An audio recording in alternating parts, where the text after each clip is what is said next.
आज की जो वीडियो है इसमें हम 4 किस्म के प्रोनाउंस डिस्कस करेंगे कि पोजेसिव प्रोनाउन क्या होता है, एम्पैथिक प्रोनाउन क्या होता है, रिलेटिव प्रोनाउंस क्या होता है और बेसिकली इंडिपेंडेंट प्रोनाउंस क्या होते हैं और हम उसको किस तरह जुमले में इस्तेमाल कर सकते हैं।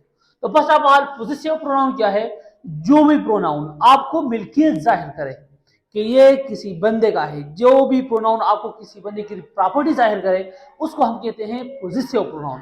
फॉर एग्जाम्पल इसमें कौन कौन से प्रोनाउन है? माइन है, आवर्स है, यूअर्स है, इट्स है, डियर्स है, हर्स है और हिज। ये जो प्रोनाउंस है ये पोजेसिव प्रोनाउन है और हम इसके जरिए से मिल्कियत जाहिर कर सकते हैं किसी चीज की या किसी बंदे की। This is mine. अब मैं कहता हूं कि ये जो मार्कर है ये मेरा है।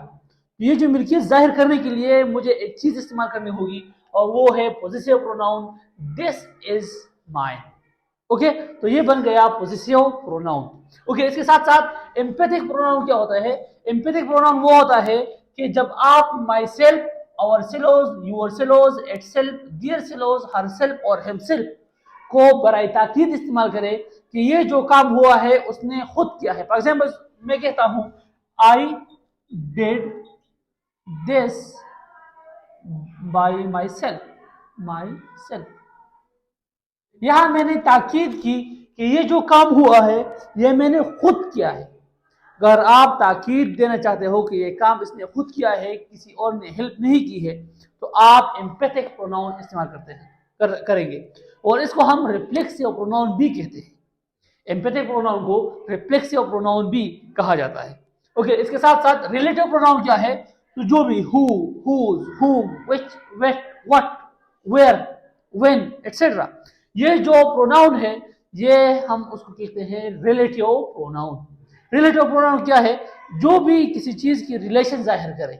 जो भी प्रोनाउन आपको किसी चीज की रिलेशन जाहिर करे तो उसको हम कहते हैं relative pronoun. For example mister Ali dash is a teacher. अब यहां हम इस्तेमाल करेंगे रिलेटिव प्रोनाउन हु, क्योंकि हु सिंगुलर के लिए इस्तेमाल होता है और मिस्टर अली भी एक सिंगुलर नाउन है। तो mister Ali who is a teacher. यहां हु रेफर हुआ है इस शख्स को और इसको रिलेटिव प्रोनाउन कहते हैं क्योंकि ये रिलेशन जाहिर करता है इस चीज की। ओके, इसके साथ साथ लास्ट में है इंडिपेंडेंट प्रोनाउन। इंडिपेंडेंट प्रोनाउन क्या है? जब आप किसी शख्स को खास नहीं करते हैं लेकिन जस्ट बोलते हैं कि यह काम हुआ है किसी चीज के जरिए से या किसी बंदे के जरिए से। फॉर एग्जाम्पल समवन, कोई।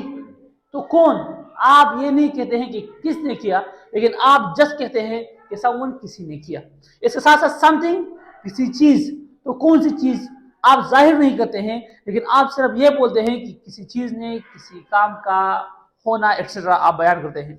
इसके साथ साथ समबॉडी, किसी शख्स ने। तो कौन सी शख्स ने? यहां आप शो नहीं करते हैं कि किसने यह काम किया।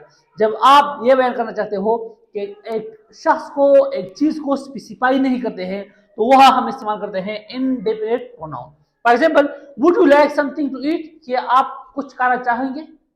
यहां कुछ किया, चाय, खाना और एक्सेट्रा। सो यहां समथिंग हम इस्तेमाल करेंगे। समथिंग हम इस्तेमाल करते हैं चीजों के लिए। समथिंग हम इस्तेमाल करते हैं चीजों के लिए। अगर सम के साथ थिंग आ जाए तो ये चीजों के लिए इस्तेमाल होगा। अगर इसके साथ बॉडी या वन आ जाए तो हम उसको बंदों के लिए, लोगों के लिए इस्तेमाल करेंगे। तो ये थी प्रोनाउंस की कुछ डिस्क्रिप्शंस कि आप किस तरह प्रोनाउन का इस्तेमाल कर सकते हैं और आपको कैसे पता लगेगा कि ये प्रोनाउन है, ये प्रोनाउन है। तो आपको जस्ट ये याद करना होगा और इसके दुरुस्त इस्तेमाल के लिए मजीद वीडियो को देखिए। Thank you for watching.